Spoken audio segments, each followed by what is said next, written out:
안녕하세요. 장태평입니다. 저는 차세대 미래전략연구원 원장으로 일하고 있습니다. 차세대 미래전략연구원은 우리나라의 자유민주주의와 시장자본주의의 가치를 확립하고 이를 전 국민들에게 확산 보급시키는 노력을 하는 순수 민간 연구원입니다. 미국에도 헤리티지 재단이라든가 AI 연구소 등 이런 순수 민간 연구소로서 자유민주주의와 시장자본주의의 가치를 확산시키고 또 정부 정책에 반영하고 전략을 연구하는 그런 순수 민간 연구원들이 있습니다. 우리 연구원에서도 이런 연구원들을 벤치마킹해서 우리나라 발전에 큰 도움이 되는 그런 일들을 하기 위해서 노력하고 있습니다. 우리나라는 지난 70여 년 동안에 정말 그 1인당 국민소득이 100달러도 안 되는 그런 최빈국에서 지금은 세계 전체적으로 보면 한 10위권에서 11, 2위 되는 그런 경제 강국으로 성장을 했습니다. 이런 모두가 자유민주주의와 시장 자본주의를 채택을 해서 우리가 노력을 했던 결과라고 생각을 합니다. 1980년대 중반 이후에 러시아, 중국, 또 동구권, 베트남 이런 나라들이 이 사회주의 체제를 버리고 경제에 있어서 시장 자본주의 체제를 도입을 해서 큰 발전을 이루고 있습니다. 이들이 말하는 건 개혁, 개방 이런 표현을 하고 있습니다만은 사실은 시장 자본주의를 도입해서 정말 전 모든 국민들이 서로 경쟁해 가면서 그 결과를 성과를 올리는 그런 체제를 도입했기 때문입니다. 그래서 이런 나라들이 특히 최근에 크게 발전하고 있는 우리나라를 발전 모델로 삼고 있습니다. 우리나라는 지금 3050 클럽이라고 소위 말하는 그런 7개 나라 중 하나입니다. 3050 클럽은 5천만 명 이상 되는 큰 나라로서 1인당 국민소득이 3만 달러 이상 되는 그런 나라입니다. 유럽에서는 영국, 프랑스, 독일, 이탈리아 등 네 나라가 있고 그 밖에서는 미국, 일본, 그리고 우리나라입니다. 우리나라는 이제 개발도상국이라든가 또는 조그만 나라라고 생각하면 안 됩니다. 우리나라는 경제 강국이고 경제 대국이 되었습니다. 이렇게 된 그런 가장 근본적인 것은 바로 자유민주주의와 시장 자본주의의 가치라고 생각을 합니다. 중국은 1978년 덩샤오핑이 집권을 해서 개혁 개방을 시작을 했습니다. 즉 시장 자본주의를 경제에서 경제 정책에서 도입을 한 거죠. 그렇게 해서 모든 방면에 있어서 서구에서 추진해 왔던 자본주의의 그런 여러 가지 정책을 도입했습니다. 그런데 중국에서 한 가지 우리가 이렇게 참고할 만한 그런 사항들이 있습니다. 중국은 사실 1960년대 중반, 그러니까 66년부터입니다. 그 마오쩌둥이 어떤 이념을 중심으로 하는 정말 중국을 이념으로 무장한 그런 나라로 발전시키고 그걸 자본주의와 대결하는 그런 모습을 보이면서 문화혁명을 일으키고 여러 가지 그런 폐쇄적인 그런 정책을 추진했습니다. 그 결과 10년 동안에 중국은 아주 피폐한 경제 상황이 되고 문화혁명과 그 굶주림으로 죽은 사람이 2천만 명 이상이 된다고 합니다.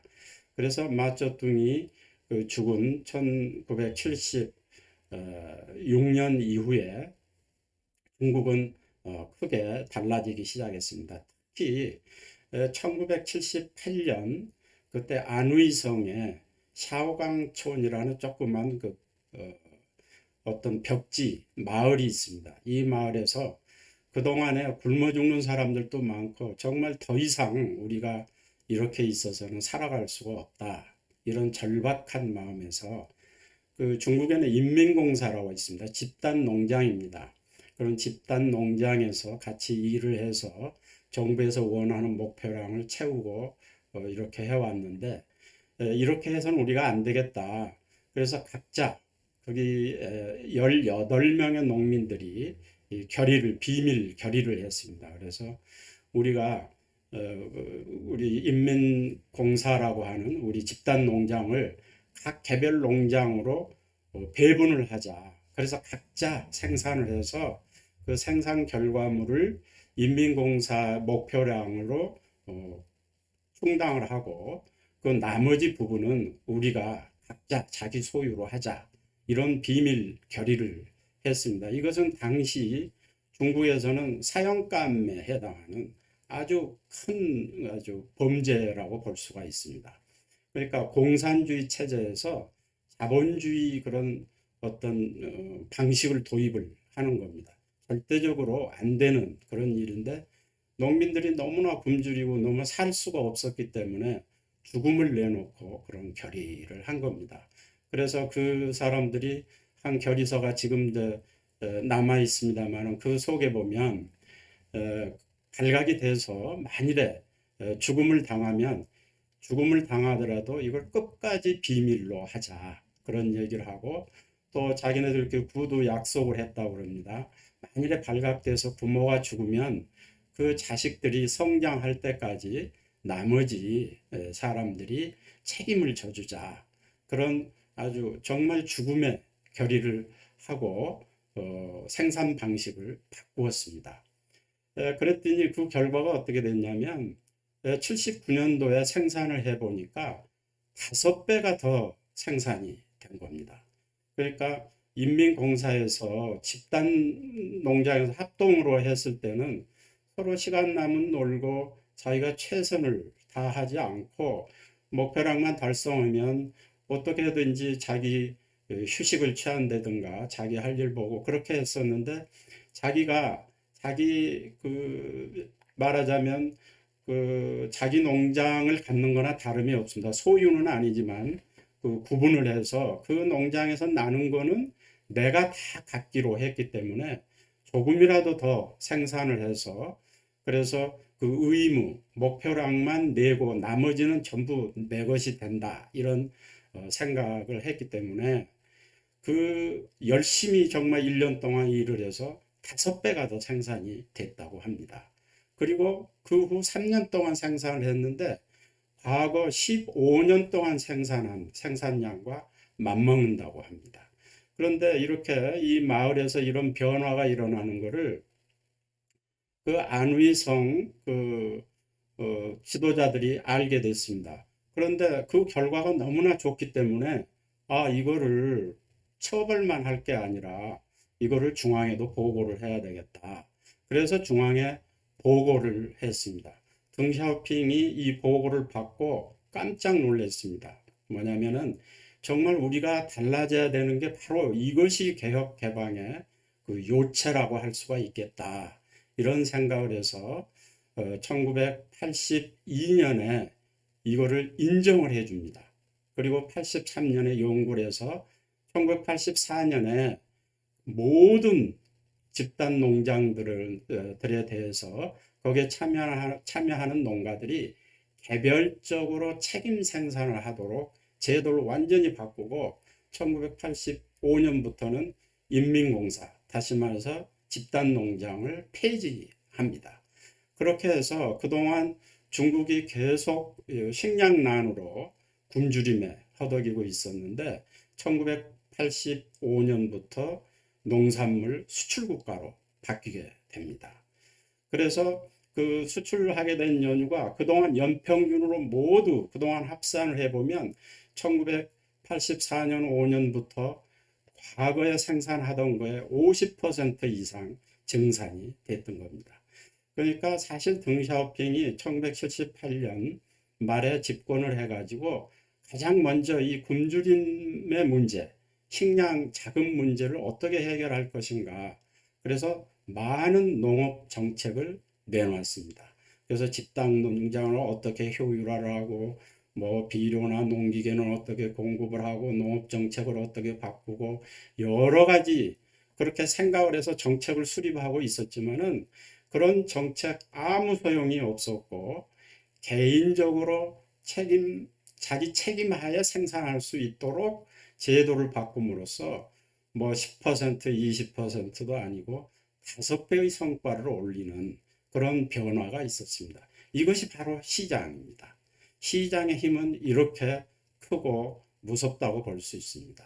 그래서 러시아를 비롯한 동구권, 베트남 이런 데서도 그 강한 사회주의 통치를 하다가 시장에 있어서만은 이 자본주의 경제를 시장 경제를 도입해야 되겠다. 그래서 앞다투어 전부 도입하게 됐고 그렇게 했을 때 그 모델을 대한민국의 발전 여기에 그 모델로 삼았던 것입니다. 특히 중국은 우리나라를 배우기 위해서 많은 노력을 했습니다. 그 기본이 뭐냐면 결국은 자유시장이라고 볼 수가 있습니다. 그런데 사실은 러시아나 동구권이 중국처럼 그렇게 발전하지 못한 이유가 있습니다. 그것은 정치 개혁 쪽에 많은 어떤 노력을 하는 데 비해서 이 시장 경제를 도입하는 그 열정이 부족했다고 생각을 합니다.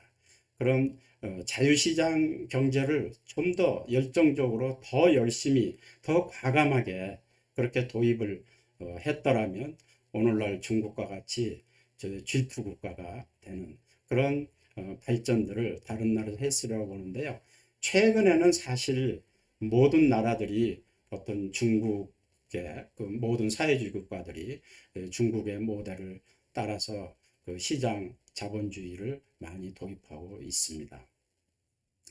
한 가지 또 이 우리가 경쟁이라고 하는 부분이 경제 쪽만 있는 게 아닙니다. 예를 들자면 우리가 교육에 있어서도 교육을 우리 아이들이 좀 더 우리 아이들을 더 잘 가르치는 학교, 더 잘 가르쳐 주는 선생님한테 교육을 받도록 하는 것이 좋지 않겠습니까? 우리는 그러니까 더 좋은 학교, 더 좋은 선생님을 선택할 권리를 주어야 됩니다. 그것이 바로 시장 논리입니다. 그렇게 해서 더 잘 가르치는 학교는 더 잘 크게 발전을 하고 더 잘 가르치는 선생님이 더 유명해지고 보수도 더 받고 이렇게 돼야 되는 겁니다. 복지도 마찬가지입니다. 사회복지도 모두 똑같은 기관에서 똑같은 일을 하지만은 더 적은 예산으로 더 좋은 활동을 더 열심히 서비스를 잘하는 그런 기관이 있으면 그런 기관들이 더 발전하고 더 큰 일을 담당할 수 있도록 그렇게 돼야 됩니다. 그러니까 이런 경쟁 이것이 중요한 것이고 또 어떤 소비자 측면에서 국민 측면에서 보면은 선택하는 것이 굉장히 중요해요. 선택권이 주어져야 된다고 볼 수 있습니다. 그래서 시장 자본주의는 사실 거기에 참가하는 참가자들의 자유 선택권이 보장이 되고 그 안에서 서로가 경쟁이 치열하게 이루어지는 그런 어떤 시장이 자유시장 또 자유시장 자본주의다 이렇게 말을 할 수가 있겠습니다. 요즘 우리나라에 지금 포퓰리즘이 상당히 성하고 있습니다. 이것도 어떻게 보면은 시장 기능을 이렇게 감소시키고 역행하는 그런 일이라고 볼 수 있습니다. 뭐냐면 일을 하지 않아도 똑같이 어떤 대가를 국가가 지급을 해주고 이런 것도 문제가 됩니다. 그래서 그동안에 많은 나라들이 근로의욕을 어떻게 하면 조금 더 증진시켜 줄 수 있을까? 그러니까 같은 사회복지 제도를 하든 어떤 경제 정책을 구사를 하든 그 가운데 서로 일하고 싶은 그런 욕구가 생기도록 그리고 서로 그것이 서로 경쟁이 이루어져서 더 좋은 결과가 되도록 그리고 더 좋은 어떤 성과가 나오도록 그렇게 애를 쓰면서 정책을 수립을 합니다. 최근에 우리나라가 부동산 정책에서도 굉장히 실패를 했습니다. 그 이유는 뭐냐면 시장을 무시하고 시장에 도전했기 때문에 그렇습니다. 사실 정부는 시장에 이길 수가 없습니다. 시장은 정말 모든 국민들이 참여하는 어떤 게임의 장입니다. 몇 사람의 정부 어떤 공무원들이나 정부 기관들이 거기에 끼어서 그 주도권을 행사하려고 하는 것은 사실은 모든 국민들의 욕구나 또 어떤 행동 방식을 전부 통제하기 어려운 점이 있기 때문에 그렇습니다. 그래서 부동산 정책도 사실은 시장에 맡겨서 시장 논리에 따라서 이루어졌더라면 더 좋은 그런 결과가 나오지 않았을까 이런 생각을 합니다.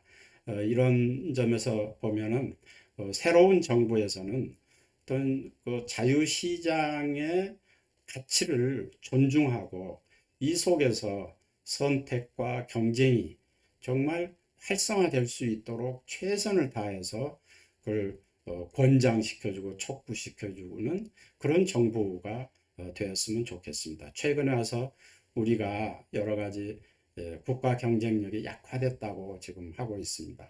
그래서 전문가들은 걱정도 하고 있습니다. 이런 문제를 해결하려고 하면은 정말 자유시장을 기본으로 하는 그런 기조 속에서 모든 정책들이 이루어져야 된다고 생각을 합니다. 다음 정부에서는 정말 다시 한번 이 시장의 힘을 믿고 그런 사람들이 정말 모여서 정부를 이루기를 기대를 합니다. 감사합니다.